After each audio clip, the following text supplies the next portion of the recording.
Nama Om Vishnu Padaya Krishna Pastaya Bhutare Srimati Bhaktivedanta Swami Tirama Namaste Sarasati Devi Guruvani Pacharine Nirvishesa Sunimari Praskita Desatarine Sri Krishna Chaitanya Prabhu Nityananda Sri Advaita Gadadhar Shiva Sri Gaur Bhaktivinoda Panchatatmamakam Krishnam Bhaktarupa Sharupakam Bhaktapataram Bhaktikam Namami Bhakti Shaktikam Namo Mahabharaya Krishna Prabhataya Te Krishnaya Krishna Chaitanya Namani Kaurite Namam Hare Krishna Krishna Krishna Hari Hari Hari Ram Ram Ram Hari Hari.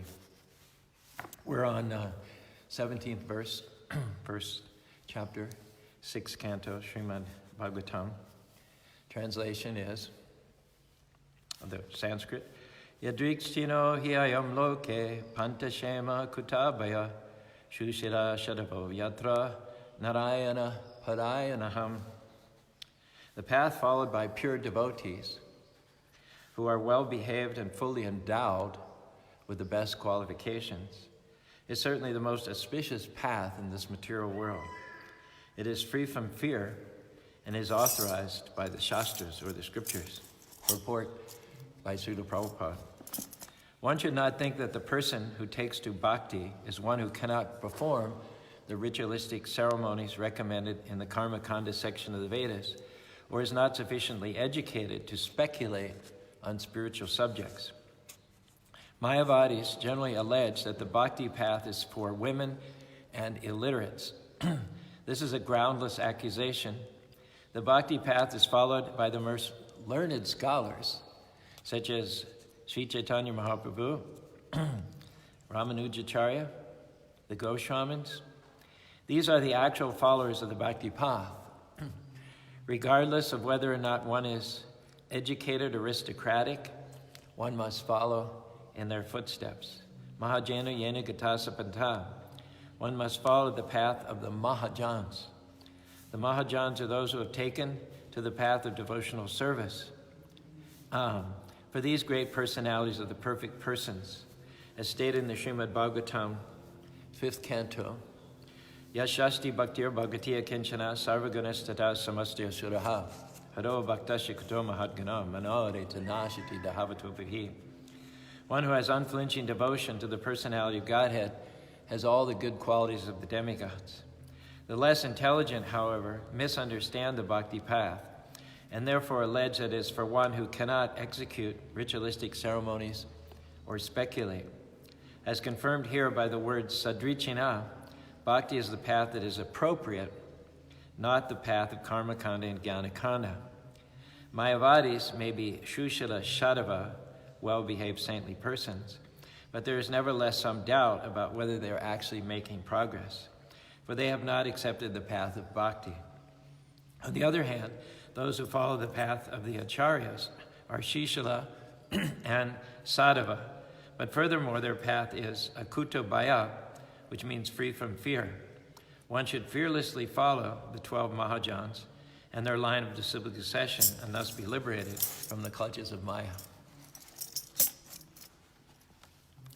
When Lord Chaitanya Mahaprabhu visited Tapana Misra in Benares 500 years ago, at his request, Benares was a seat of impersonalism overrun by Mayavadi philosophers. And Tapana Misra invited Lord Chaitanya Mahaprabhu just to see if there was any way he could provide an antidote to all the impersonalistic speculation that was going on there. The main Mayavadi was named Prakashananda Saraswati. He was a sannyasi who had 10,000 disciples, extremely learned as a Vedic scholar and a speculator. So Lord Chaitanya started dancing, chanting Hare Krishna, Krishna Krishna, Hare Hare, Hare Rama, Rama Rama, Hare Hare in the streets. And word came to Prakasananda Saraswati. He thought the basis for this Chaitanya Mahaprabhu's path is just based on sentiment. He can't have any grounding in scriptures because otherwise he wouldn't be singing and chanting just like a madman. So Prakasananda invited Lord Chaitanya to meet. And Lord Chaitanya, when he entered the hall, he bowed down at a distance near the area where the shoes were. And yet he was shining like the sun. So Prakasananda invited him, please come forward, don't stay in this remote place near the shoes. He asked Lord Chaitanya why he was chanting and dancing, why he didn't study the scriptures. That was what most sannyasis did in those days and age. They would study and study and study. Lord Chaitanya said, Morka Tumi Tomaranagi. He said, my spiritual master described me as a great fool. He said, I wasn't qualified, nor did I have the intelligence, nor the longevity to be able to study the scriptures and come to the perfect conclusion. So he said, for people of Kali Yuga, this current age of quarrel and hypocrisy, the best thing is just go right to the conclusion of all the scriptures. Vedas cha sarvaya hameva vedo vedantikrit veda vid evachaham. Krishna says in the Bhagavad Gita 15, chapter 5th verse, I am seated in the heart of all living beings. From me come knowledge, remembrance, and forgetfulness. Vedas charvaya hameva. I am the compiler of the Vedas. By the Vedas, I am to be known. After studying all the scriptures, it says, Vedashu Durlabham Adurabham Atma Bhakta, Lord Brahma, no less than the creator of this universe. It says, Vedashu Durlabham. Trying to approach God through mental power, through mental speculation, it's impossible. Durlabham. Because God is beyond the mind, beyond the intellect. He's a dokshadai, cannot be assailed or encompassed or reached by whatever mental facility or mental prowess one has. And it said, Vedashu Durlabham Adarabham Atma Bhakto. However, if one approaches the Lord in devotion, in bhakti, then the Lord is very easily attained. And that's what impresses the Lord, is bhakti. You can't capture the Lord by your mental speculative powers. The best path is to serve the Lord in humble, loving devotion in such a way that the Lord reveals himself to you voluntarily. Once you've proven yourself that you're not envious of the Lord, that you don't want to merge with the Lord, once that competitive spirit is eliminated, then the Lord very happily reveals himself to the devotees. Let's say you have a home. It has lots of cool stuff in it. Another kid your age, say you're a teenager, another kid your age comes, knocks on the door. You open the door and he says, you have to make me your friend. Why? Because I get good grades in school. Because I'm good looking. Because I come from a good family. Because I'm an athlete. Because I was the homecoming queen or the homecoming king. None of those arguments is going to convince you to make that person your friend. There's no way they can force you to accept them as their friend. The most compelling quality in anybody for friendship is just loyalty. They may be good looking, they may not be good looking, they may be dazzlingly brilliant, they may not be, they may be dull. They may be a perfect citizen, law-abiding citizen. They may have broken a couple laws here and there in the past. But what you're concerned about is, are they non-envious? Are they non-competitive? Are they with you? Do they celebrate you? Are they for you? Because if so, it doesn't matter what their aristocracy, their background, their IQ. If they're for you, non-envious, you'll gladly invite them in and share whatever you have and cultivate a friendship with them. Yaidam paramam gadam mad bhakti shobhadati bhakti mayi tvaim gata mami vasisya samsaya. Krishna says, without a doubt, if someone is non-envious and non-humble, then he can receive my mercy. He can see me face to face in due course of time. That's why of all the scholars, many brilliant scholars co-inhabiting the planet at the time Krishna descended from the spiritual world 5,000 years ago. Of all of them, of all of the qualified scholars and mental speculators, yogis and ascetics who were there at the time, Krishna passed over all of them. He chose Arjuna to impart the immortal teachings of the Bhagavad Gita to. Why? Not because Arjuna was a big scholar, big speculator, not because he was an ascetic or yogi. He had powers in those areas, but he wasn't the best. He wasn't the top in any of those fields. If he was top of his field, it was in the art of war, which is hardly a qualification for spiritual perfection. It's not a disqualification from the point of view of bhakti, but normally one who's engaged full-time in warrior is not of the peaceful temperament that one expects from transcendentalists and yogis. The reason that Krishna chose Arjuna above all others with many qualifications, Sa evaya mayata jam yoga bhakta, bhakto sime sakachiti rahasya te yatarutamam. It says, because you are my devotee, Sa evaya mayata jam, bhakto sime sakati, as well as my friend, rahasya yatad utamam. That secret of all secrets. God is a person. He loves you, and he's more than eager to reveal himself to you as long as you put aside envious and competitiveness. That rahasyam, that confidential knowledge, is now today revealed by me to you, Arjuna, because you're my devotee as well as my friend. And what level of friendship is Arjuna on? Bahuni me vihati tani janmani tava tani aham vedasar nittam veda parantapam. Arjuna is so intimately united with Krishna in friendship that they both, Krishna and Arjuna, take birth concurrently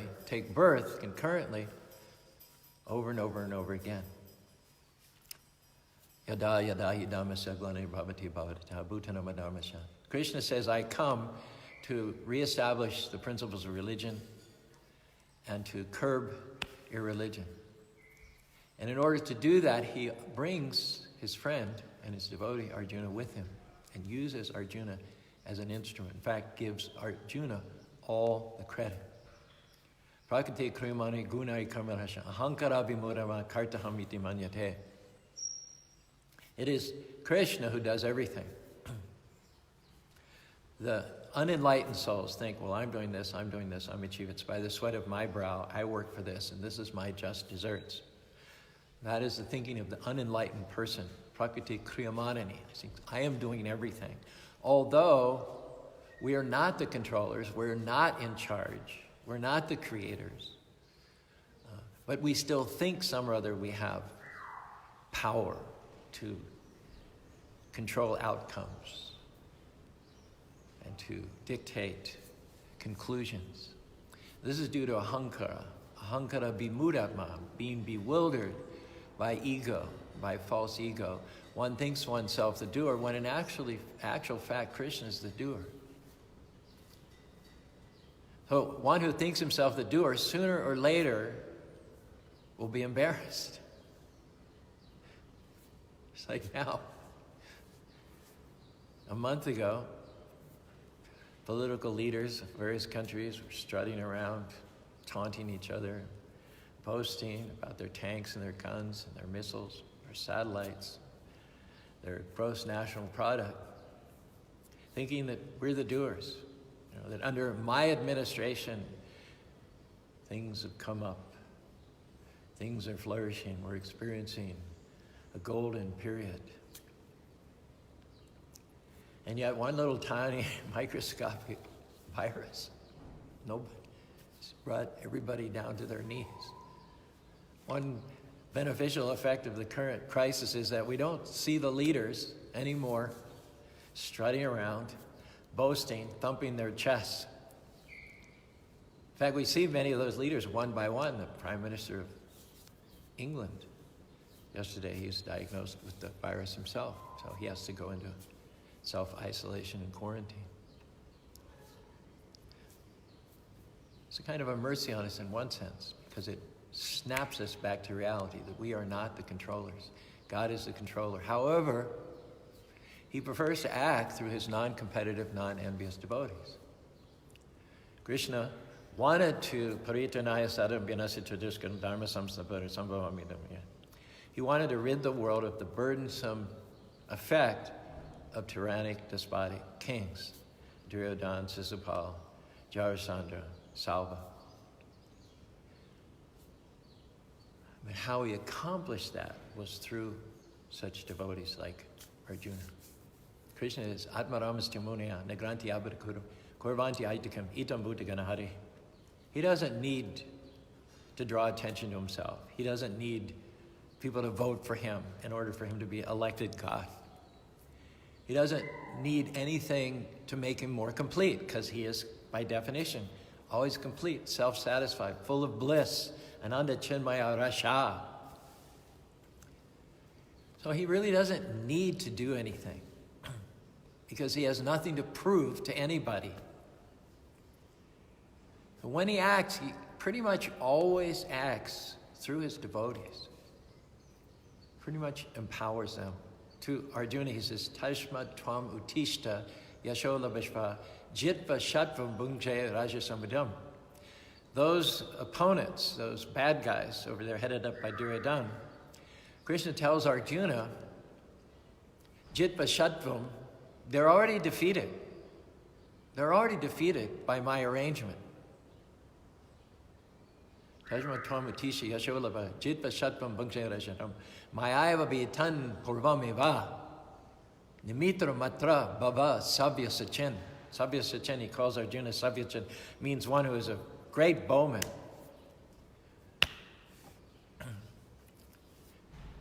During battle, it would be described that Arjuna's bow was a constant circle.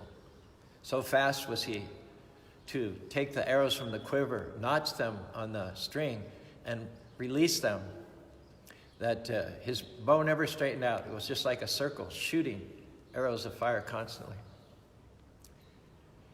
And he was so adept that in the Kurukshetra war, sometimes it described that he would hit 100 people with one arrow. And other times he'd hit one person, like a formidable warrior, with 100 arrows.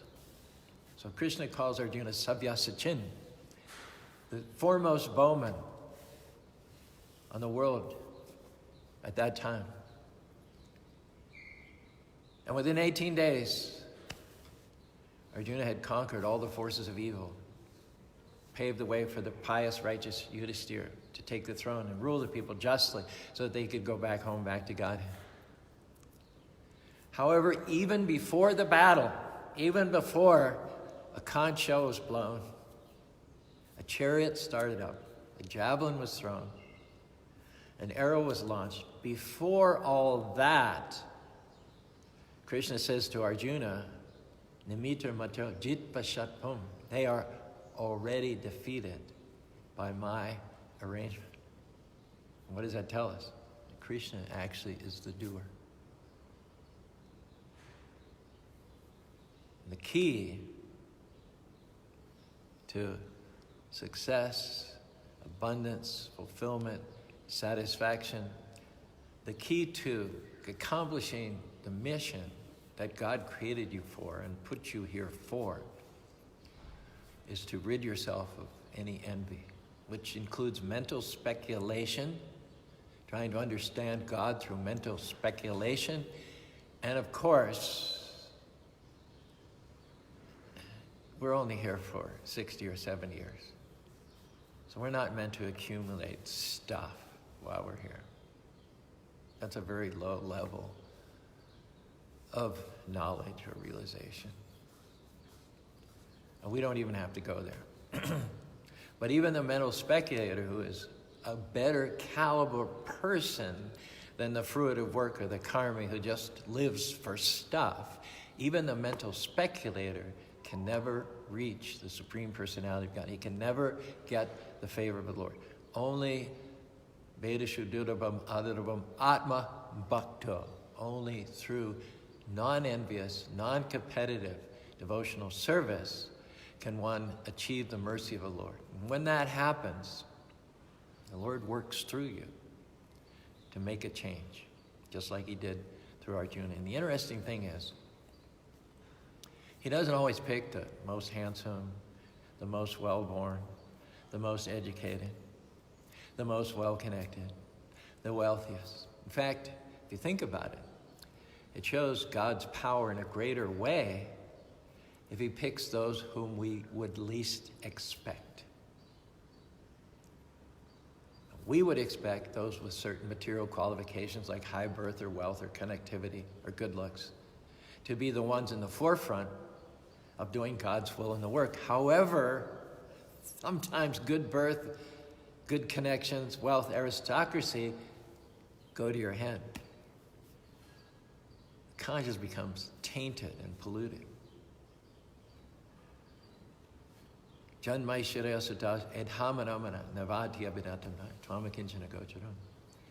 Kunti says, you don't give yourself to those who are taken with, enamored with, who are striving for Janmai Shira Sutta Subir, good birth, Sutta Subir, education, wealthy, good looks.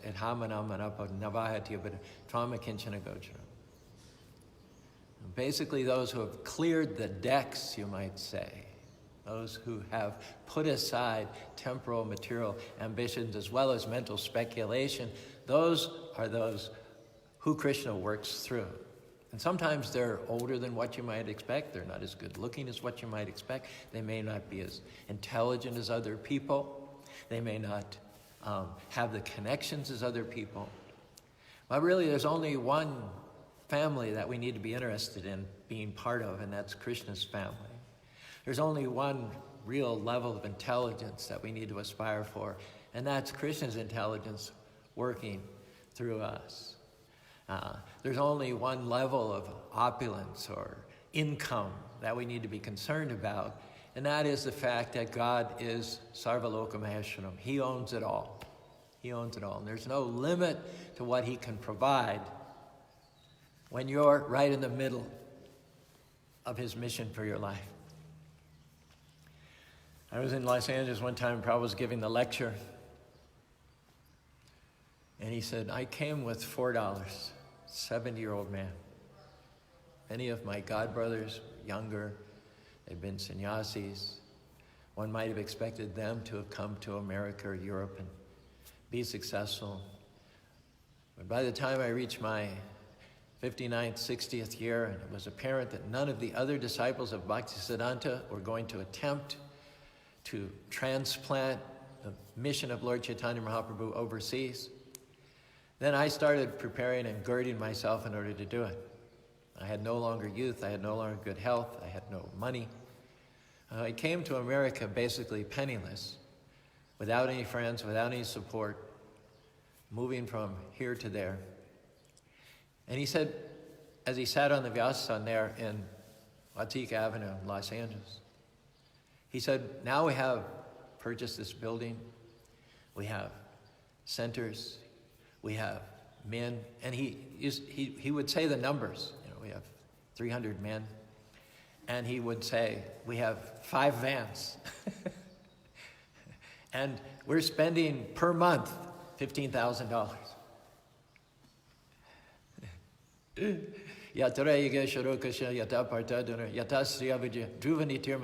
Wherever there's Krishna and a non-envious, non-competitive devotee, yata parta dunurdara, like the bowman Arjuna, then you have wealth, you have good family connections, you have aristocracy, you have learning, without any separate endeavor. And it doesn't really even matter what your material qualifications or disqualifications are. Once you're connected with Krishna, you have it all. One time in Australia, a writer asked to see Prabhupada. And I was there. He said, Prabhupada, can I have your permission to interview your disciples? Why?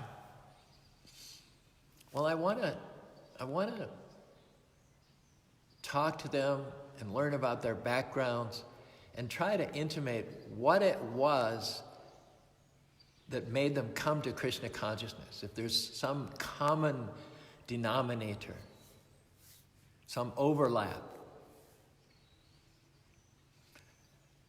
Prabhupada didn't give him permission. He withheld permission. He said, there's no benefit in this type of research. I can tell you what their backgrounds were in one word. Some of them were hippies in Haight-Ashbury. Some of them were teachers. Some of them were social workers. Some of them were professors at Ohio State University. Some of them were suicidal. Some of them were addicted to drugs. Some of them worked for the United States government with high security clearance. But rather than you gathering all this information and wasting your time to try to figure out some psychological reason why these people were deficient in their material life and therefore they had to compensate by joining a cult, I'll tell you right now, whatever they're doing, whatever their background was, wherever they were coming from, whatever their history was, all black. And no real future in any meaningful terms. Na sato vidite bhavo, na bhavo vidite sata. Those things which are meaningful, those things which are significant, they have no cessation. So that excludes this body, that excludes material wealth and fame and aristocracy. And those things which have significance have no cessation. That means the wealth, the intelligence, the favor, the blessings that come to you when you cross over from self-centeredness. You cross over from always thinking of I and mine, and you cross over to start thinking of Krishna and Krishna's. The blessings which follow, the wealth which follows, the intelligence which follows, the opulence which follows, the favor which follows, the vans which follow, the money which follows is eternal. It's eternal. The things may be temporary, but the favor is eternal. The favor is always there. All you have to do is stay humble, stay non-envious, and pray, my dear Lord. Nitya Siddha Krishna Prema Sadhu Karanai Sravanara Sudhiti Karuna. My Lord, I am your eternal servant. I simply wish a spot, a firm, fixed spot as an atom at your lotus feet.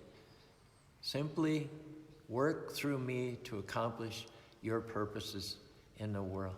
I don't want to be known. I don't want to have a lot of assets that are temporary. I don't want to be a PhD. I don't want to be a Nobel laureate. I don't want to be known as a great author, as a great scholar. I just want to serve you. Jnane prayasam udapasya namanteva. Lord Brahma said it, and then Ramananda Roy repeated to Lord Chaitanya Mahaprabhu. Lord Chaitanya asked Ramananda Roy, what is the best thing? And he quoted Lord Brahma from the 10th canto. Jnana prayasam udapasya namantya jivanti sanmakarya. The best thing is put aside your speculation. Put aside your so-called academicism. Put aside your scholarship, just like Prakasananda Saraswati ended up doing. And just surrender in devotion at the lotus feet of the Lord. Prakasananda noticed the brilliance of Lord Chaitanya Mahaprabhu. How obviously the luminosity, the favor, the blessings of the Godhead were represented in the person of Sri Chaitanya Mahaprabhu.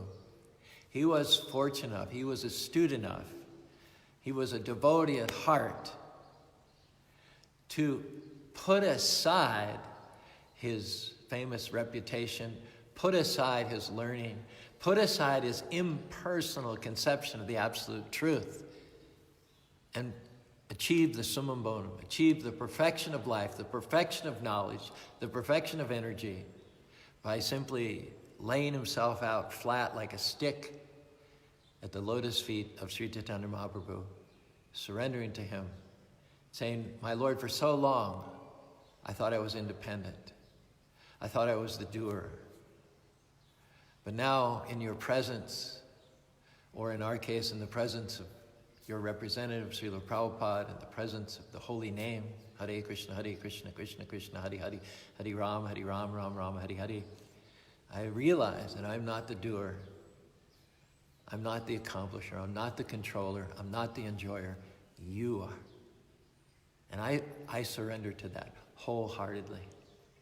Please accept me as an atom clinging to your lotus feet. Hare Krishna, Krishna Krishna, Hare Hare, Hare Ram, Ram Ram, Hare Hare. So we'll conclude by reading this verse once more.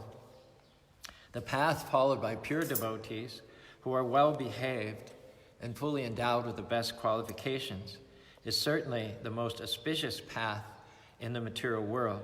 It is free from fear and it is authorized by the scriptures.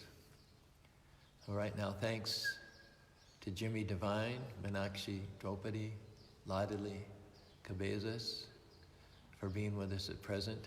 There are others, but I can't see them. And we'll be back this evening at 7 o'clock Mountain Time. I believe the talk this evening will be called A Time of Testing. So perhaps you'll have some free time then. And we'll get together once again this evening. Thank you for being here. Hare Krishna, Krishna Krishna, Hare Hare.